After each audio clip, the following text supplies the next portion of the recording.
Direct to direct knowledge with यस के sir में आप सभी लोगों का स्वागत है।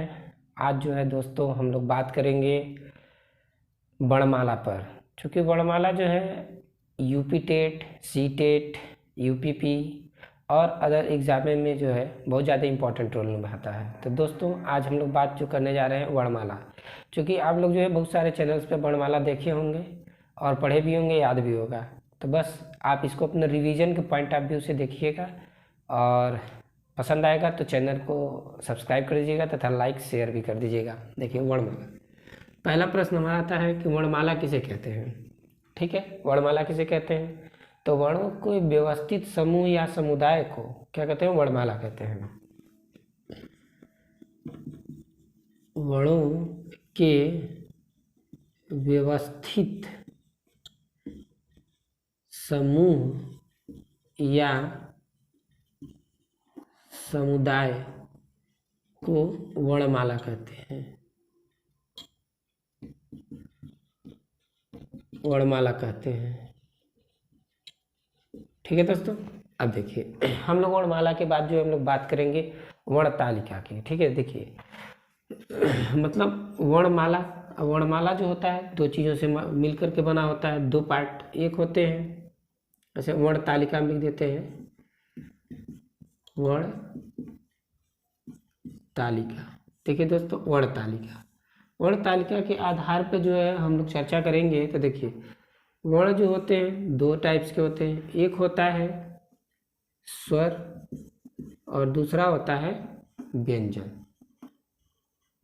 ठीक है दोस्तों, देखिए स्वर जो होता है, पहली बात तो स्वर किसे कहते हैं, ठीक है ना। तो स्वर के मतलब दो डिफिनीशन हम बताते हैं आपको। पहला डिफिनीशन तो ये कि स्वर उसे कहते हैं कि जिन वर्णों का उच्चारण हम बिना किसी दूसरे वर्ण की सहायता से बोलते हैं उन्हें हम क्या कहते हैं? स्वर कहते हैं। दूसरा डिफिनीशन होता है कि जिन वर्णों को बोलने में अंदर से जो है ना विकार जो है, हवा एकदम विकार मुख से आए तो उसे हम क्या कहते हैं? स्वर कहते हैं। लेकिन आप अच्छा डिफिनीशन अगर याद करना है तो आप याद करिएगा कि जिन वर्णों के उच्चारण में किसी दूसरे वर्ण का प्रयोग नहीं किया जाता है, ठीक है, सहायता नहीं लिया जाता है, उसे हम क्या कहते हैं? स्वर कहते हैं। ठीक, अब देखिए स्वर जो होते हैं वो तीन प्रकार के होते हैं। कितने प्रकार के होते हैं?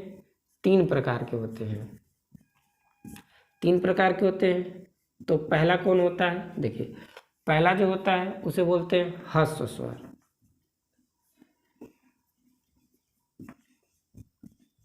ह्रस्व स्वर। दूसरा होता है हमारा वो होता है संधि स्वर। संधि स्वर दोस्तों, अब संधि स्वर के जो होते हैं दो पार्ट होते हैं। इसके कितने पार्ट होते हैं? दो पार्ट। एक को बोलते हैं दीर्घ स्वर,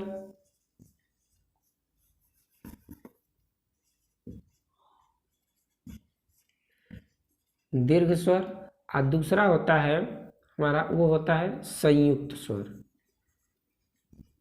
संयुक्त स्वर, ठीक। और तीसरा जो होता है वो होता है प्लुत स्वर। ठीक है, अब देखिए यहाँ पर हम लोग बात कर लेते हैं ह्रस्व स्वर। ह्रस्व स्वर को ही क्या कहते हैं? मूल स्वर कहते हैं। मूल स्वर कहते हैं।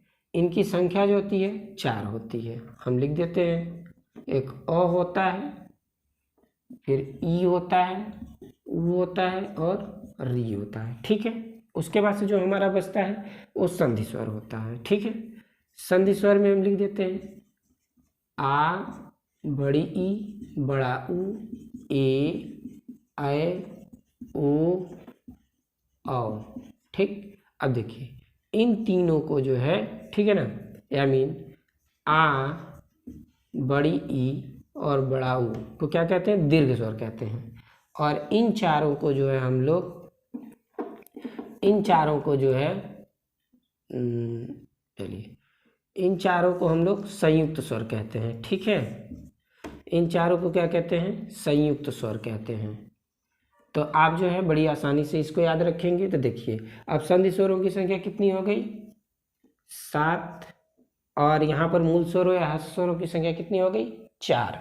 तो दोस्तों अब प्लुत स्वर क्या होता है? जैसे मान लीजिए कि राम, राम, ऐसे बोलते हैं ना, तो इसी को क्या कहते हैं, प्लुत स्वर कहते हैं। ठीक है, चलिए अब देखिए, जब हम लोग उच्चारण करते हैं मतलब बोलते हैं, तो जिह्वा के आधार पर जो है स्वर को 3 पार्टों में बांटा गया है। ठीक है ना, कितने पार्टों में बांटा गया है, 3 पार्टों में।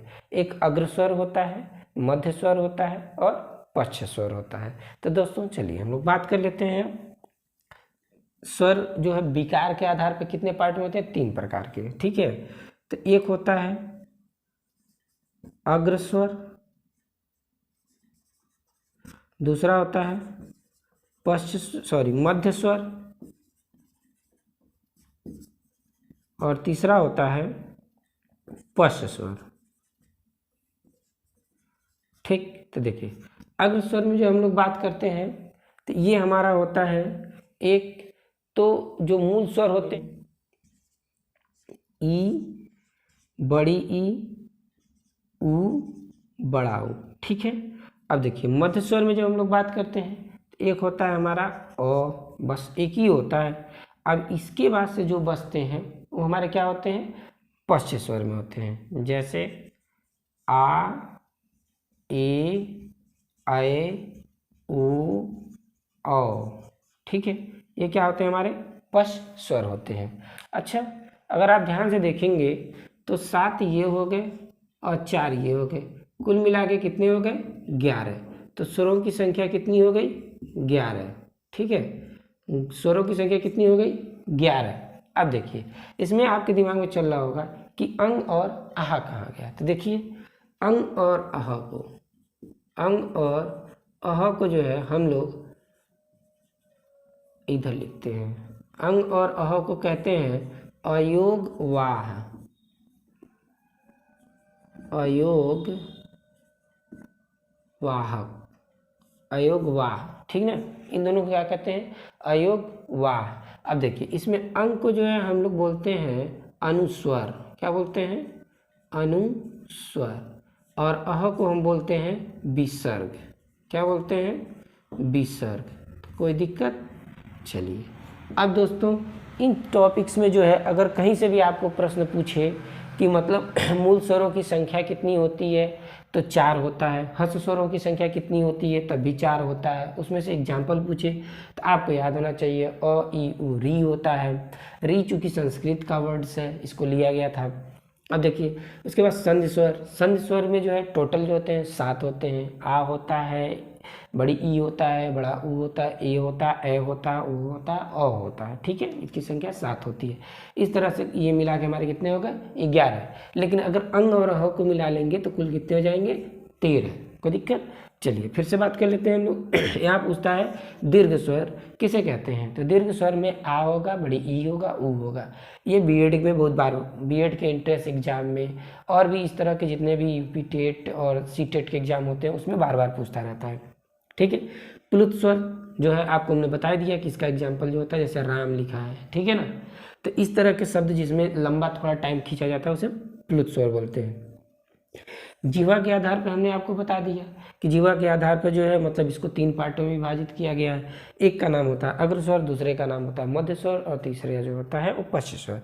तो अग्र स्वर में हमने बात किया जो ई और ई, ई ऊ होता है। और मध्य स्वर में जब हम लोग बात करते हैं तो एक होता है अ, और पश्च स्वर में जब बात करते हैं तो आ, ए, ऐ, ओ, अ होता है। अब दोस्तों हम लोग बात करेंगे व्यंजन पे। ठीक है, आइए देखिए व्यंजन, व्यंजन जो होते हैं जिन वर्णों का उच्चारण स्वर की सहायता से होता है उन्हें हम क्या कहते हैं, व्यंजन कहते हैं। ठीक है ना, तो चलिए व्यंजन की बात कर लेते हैं। देखिए व्यंजन को जो है हम लोग निम्न भागों में विभाजित कर सकते हैं। एक होता है स्पर्शी व्यंजन, स्पर्शी व्यंजन। ठीक, दूसरा होता है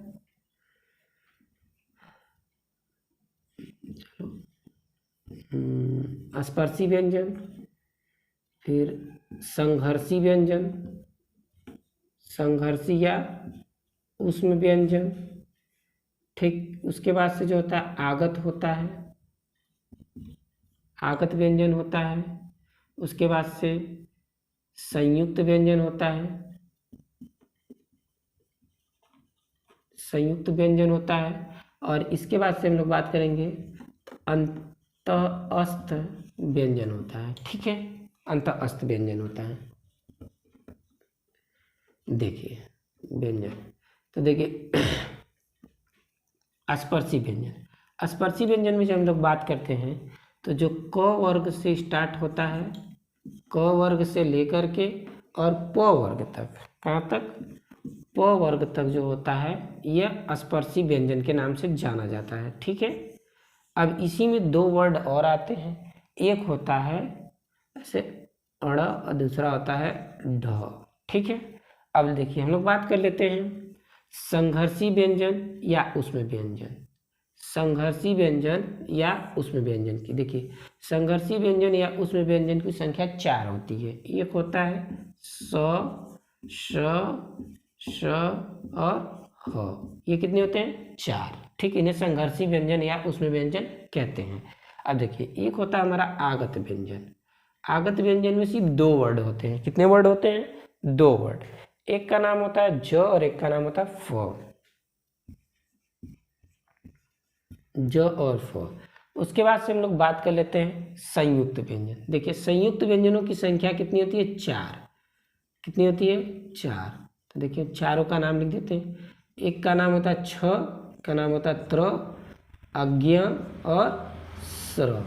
ठीक है, 4 होते हैं, चारों का नाम आपको याद होना चाहिए।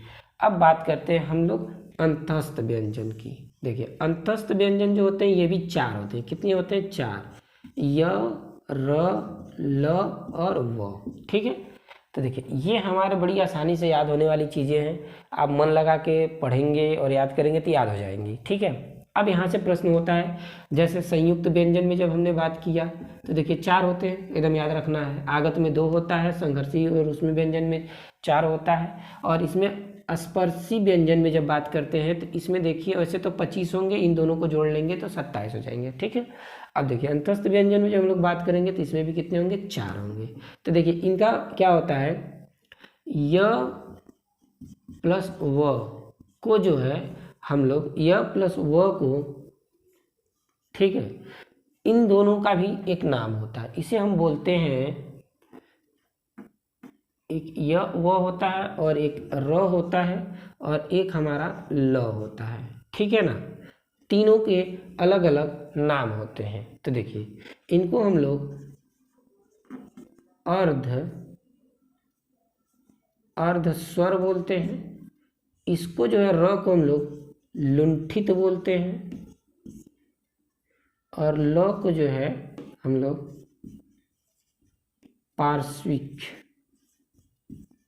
पार्श्विक के नाम से जानते हैं। ठीक है, पार्श्विक के नाम से जानते हैं। ठीक है, अब देखिए दोस्तों, अब हम लोग बात कर लेते हैं छ और त्र, मतलब संयुक्त व्यंजन। संयुक्त व्यंजन काफ़ी इंपॉर्टेंट होता है। ठीक है, संयुक्त व्यंजन हमारे कितने होते हैं, 4। एक छ होता है, एक त्र होता है, एक ज्ञ होता है और एक स्र होता है। तो इसमें इंपॉर्टेंट ये होता है कि पूछता है कि इसका निर्माण किससे हुआ है। ठीक है ना, जैसे छ का निर्माण, तो छ का निर्माण जो हुआ क प्लस और स से हुआ है। त्र का निर्माण पूछता है किससे हुआ है, तो आपको याद होना चाहिए त प्लस र से हुआ है। ऐसे ज्ञ का निर्माण पूछता है किससे हुआ है, तो याद होना चाहिए कि ज प्लस ञ से हुआ है। ठीक है, स्र का निर्माण पूछता है तो बड़ा स प्लस र से हुआ है। ठीक है दोस्तों, तो ये देखिए हमारे जो होते हैं व्यंजन एवं वर्णमाला से जितने भी इतने इस तरह के क्वेश्चन बनते हैं ये हमने आपको बता दिया। ठीक है ना, अब पूछेगा आपसे कि व्यंजनों की कुल संख्या कितनी होती है, तो व्यंजनों की कुल संख्या जो होती है वो 41 होती है। कितनी होती है, 41। और जबकि मूल व्यंजनों की संख्या पूछता है तो 33 होता है। कितना होता है, 33। ठीक है, ये हमारे मूल व्यंजन होते हैं और ये हमारे जो होते हैं ये हमारे होते हैं कुल व्यंजन। ठीक है, तो देखिए तो अब दोस्तों, अब इसके बाद से हम लोग जो है अपने नेक्स्ट टॉपिक में जब बात करेंगे तो कौन से वर्ण का उच्चारण तालु से किया जाता है, कौन सा मूर्धन्य होता है, कौन सा जो दंतुष्ट होता है, ठीक है। और सघोष तथा अघोष, अल्प प्राण और महाप्राण की हम चर्चा करेंगे अपने अगले वीडियो में। दोस्तों अगर वीडियो पसंद आया हो तो लाइक कर दीजिए, शेयर कर दीजिए तथा चैनल को सब्सक्राइब कर दीजिए। सब्सक्रिप्शन से बहुत ज़्यादा मोटिवेशन मिलता है। तो थैंक यू दोस्तों।